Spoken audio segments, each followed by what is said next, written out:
عبادت گزار ہے، اللہ کا نیک بندہ ہے، سونے کی اینٹ مل جاتی ہے، ساری رات خوشی کے اندر مبتلا رہتا ہے، ذہن کے اندر مختلف قسم کی ترکیب بناتا ہے،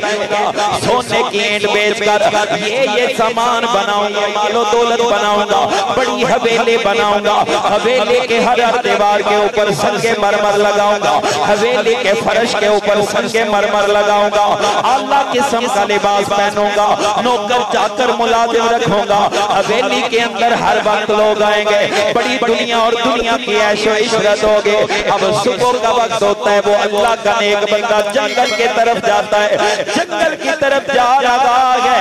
رستے کے اندر ایک منظر دیکھتا ہے، جو منظر اسے تڑپا کے رکھ دیتا ہے۔ وہ منظر کیا ہے کہ کسی بندے کی قبر ہے، ایک بندہ اس کی قبر کے پاس بیٹھا ہے، اس قبر سے مٹی اٹھاتا ہے، اس مٹی کو گوندتا ہے، مٹی کو گوند کے اینٹیں بنا رہا ہے۔ جیسے یہ منظر دیکھتا ہے، دیکھ کے ذہن میں خیال آتا ہے، ہو سکتا ہے یہ قبر کسی بادشاہ کی قبر ہو سکتا ہے یہ قبر کسی مالدار کی قبر ہو، جو مالدار انسان دنیا کو اچھے طریقے سے گزار کے گیا ہے، دنیا کو عیش و عشرت میں گزار کے گیا ہے، آج قبر کی مٹی بھی محفوظ نہیں ہے، قبر کی مٹی سے لوگ اینٹیں بنا رہے ہیں، اسی وقت اینٹ کو پھینکتا ہے اور اپنے نفس کو جھٹک کے کہتا ہے، مجھے دنیا آباد کرنے کی ضرورت نہیں، آ جا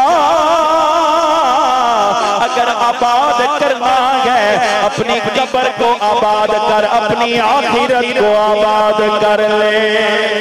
کیونکہ وہ لوگ جو اپنی قبر کو آباد کرتے ہیں، وہ لوگ جو اپنی آخرت کو آباد کرتے ہیں، وہ لوگ جو اللہ کے خوف سے ڈر جاتے ہیں، دنیا کمانے سے گریزاں ہو جاتے ہیں، اپنے رب کی عبادت کرتے ہیں۔ میرا رب کائنات وعدہ فرماتا ہے، وَأَمَّا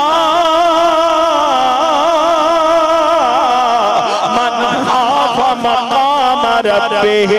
ونهى النفس عن الهوى فإن الجنة هي المأوى۔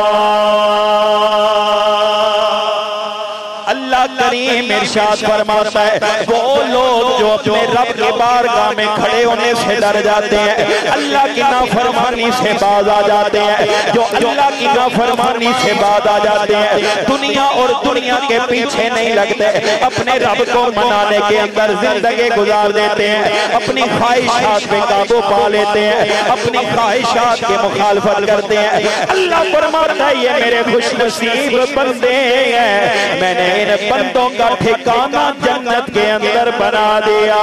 ہے۔